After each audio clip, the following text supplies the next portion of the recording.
Isang DDS na gobernador ng Cebu, bumanat na daw po kay PRRD. Well, tingnan po natin mga sangkay.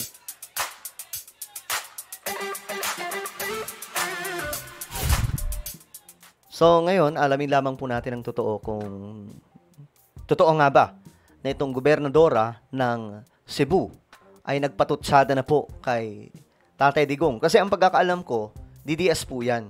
At mahal na mahal po si former President Rodrigo Duterte. So mayroon po kasi siya ditong inilabas na medyo malalim mga sangkay na banat. Anyway, bago tayo magtuloy-tuloy sa mga hindi pa po dyan nakakapag-subscribe, tayo po ay malapit na makarating sa 2 million subscribers. No? Kung gusto mong mapabilang sa dumadami ng mga solid sangkay, makikita nyo po yung subscribe button sa baba ng video na to. I-click nyo lamang po yung subscribe, i-click ang bell, at i-click nyo po yung all. Sa mga nanonood naman po sa Facebook, i-follow nyo po yung ating Facebook page. Alright. Okay guys, ito na nga po. Meron po kasing balita dito.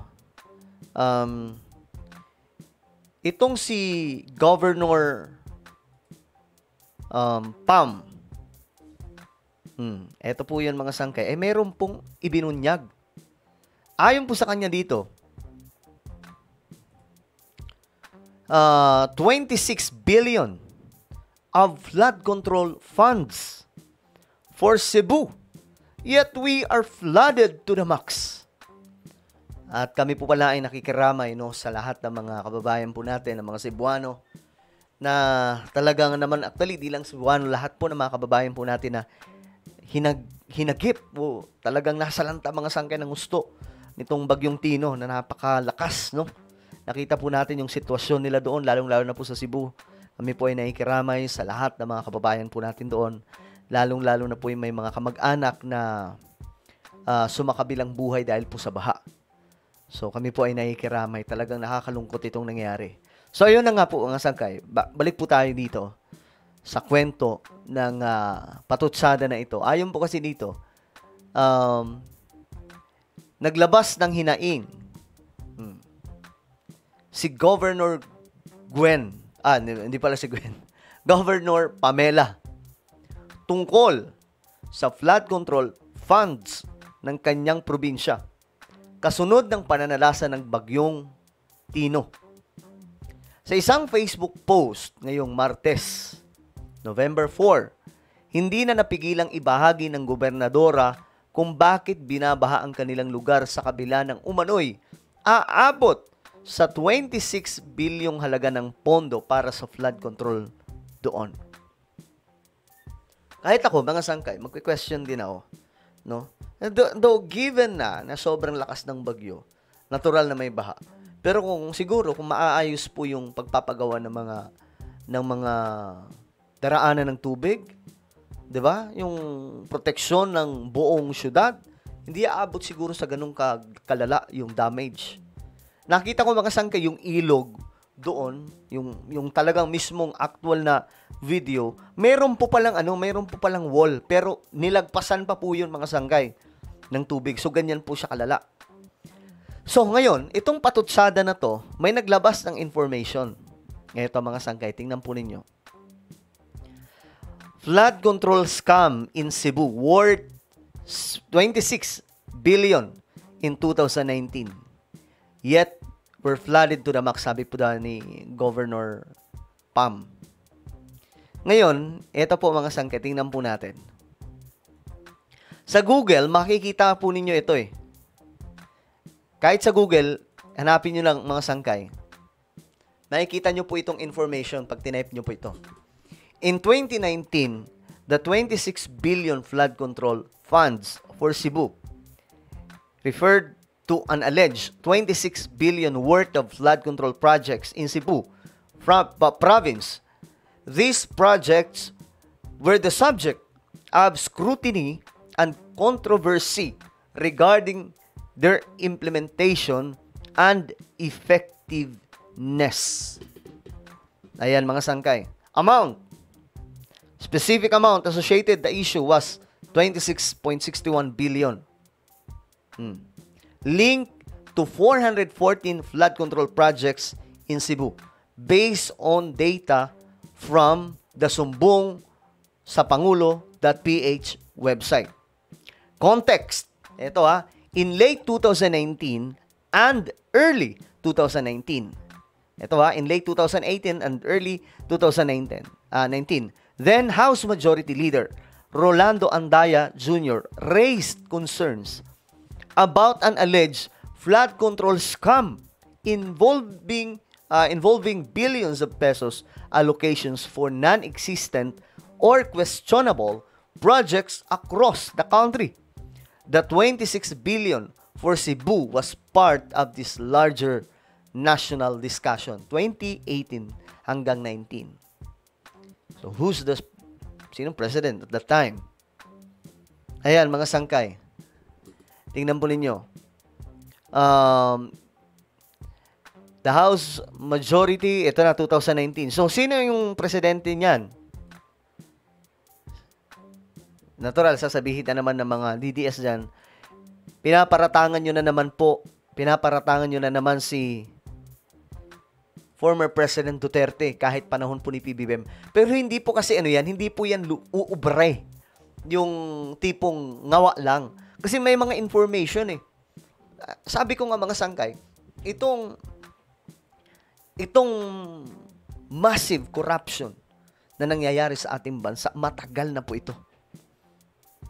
Nagkataon lang mga sangkay na mayroon pong isang presidente na may bayag. At ito po ay si PBBM. Kasi kahit i-research po natin dito sa Google, mababasa po natin. Ito, mababasa po natin yan mga sangkay. Panahon po ni Tatay Digong, October 27, 2020. Tayo naman, hindi po tayo ngumangawa mga sangkay ng parang parang hangin, kwento lang. Ito, based sa mga report. Belhica report says only 50% of fund really go to project itself due to DPWH corruption. Kita nyo yan mga sangkay? 50% lamang po ang pondo na napupunta talaga sa mga project ng DPWH dahil nga po sa corruption. So matagal na po itong nangyayari mga sangkay, yet wala pong aksyon. Diba? Isipin nyo, 2020 po ito. Yan 2020. October 27, 2020, nabuking nila. Pero nung nabuking nila, ang tanong dyan, may narinig ba kayo na malalimang investigasyon regarding po dito? Wala. May narinig ba tayo mga sangkay na investigation? Well, kay BBM, mayroon pa din. Marami. As in, sobrang dami. Malala po talaga. Kaya nga lang, ang pinagkaiba ni BBM at ni PRRD, si BBM, sineryoso to. Si PRRD, nag-expose lang. Yan, sila Belhica, nag-expose lang po sila. Pero wala po silang kinasuhan dito na malalaking isda. May naalala ba kayo ng mga senador, kongresista, mga malalaking opisyal ng DPWH, like secretary ng DPWH na si Mark Villar, may naalala ba kayong kinasuhan? Wala, mga sangkay. Ayan sa report dati, sinasabi po dito. Report shows, ito October 27, 2020 pa rin. May mga opisyal, mga sangkay, na nakakakuha po ng mga kickback. Ayan. May nakita po nila mga sangkay. So, bakit wala pong naging aksyon? Kaya nga sabi ko, si BBM lang po talaga ang sumeryoso kasi dito Yan congressman involved. May mga kongresista na involved dito, pero bakit walang ginawang aksyon? Yan 2020 po yan. Pero wala pong naging aksyon. Kaya sabi ko, ang pinagkaiba ni BBM at ni PRRD, si BBM seneryoso. Paano seneryoso ni BBM? After mag-expose, pinangalanan, mga kontratista. Ang gulat nga tayo, di ba? Sa sobrang yaman nila, nalaman din po natin yung mga opisyal ng DPWH. Ano pa? Mga kongresista, mga senador, may mga pangalan, napakarami. Aabot nga daw po ng mahigit 200 ang makukulong. So, ganun ang ginawa. Kaya itong patutsada ni Governor Pam, pupunta po talaga ito. Ayan po 26 billion kay PRRD. Siya po ang tatamaan dito. I don't know kung aware si Governor Pam tungkol po dito, pero ayun na nga po mga sangkay. Sapul po dito ang nakaraang administrasyon. Kasi si BBM ngayon, yes, may korupsyon. Siya nga po nakadiskubre. Ang problema, ang kinagandahan lang, sineryoso ni PBBM ang laban na ito. Talagang binukay-kay lahat mga sangkay. Kahit nga po yung kanyang pinsan, di ba? Pinsan po niya yan. Pero kasama po sa listahan ng iniimbestiga. Bakit? Seryoso si BBM Naka-ready na nga po yung kulungan Di ba? So yun po ang pinagkaiba. Noon, panahon nila PRRD, wala ang investigasyon na malaliman Wala nga pong pinangalanan ng mga malalaking isda Di ba? Wala tayong maalala. Di tulad ngayon, pag tinanong mo, sino ba ang napangalanan sa panahon ni PBBM ng mga malalaking isda? Di ang dali-dali lang. Ayan, sila Jinko, sila Joel, sila Cheese, sila Martin Romualdez, Zaldico. Di ba? Sila, marami, sobrang dami. As in, sobrang dami. Kahit i-research nyo, makikita nyo doon. At bagamat wala pang nakukulong, pero alam na rin po natin ang kanilang destinasyon. Alright? Well, ano po ang inyong opinion? Comment down below. Meron po tayong YouTube channel, Sangkay Revelation. Hanapin nyo po ito ngayon sa YouTube. Kapag nakita nyo na, i-click nyo po yung subscribe, i-click ang bell, at i-click nyo po yung all. Ako na po ay magpapaalam. Mag-iingat pong lahat. God bless everyone.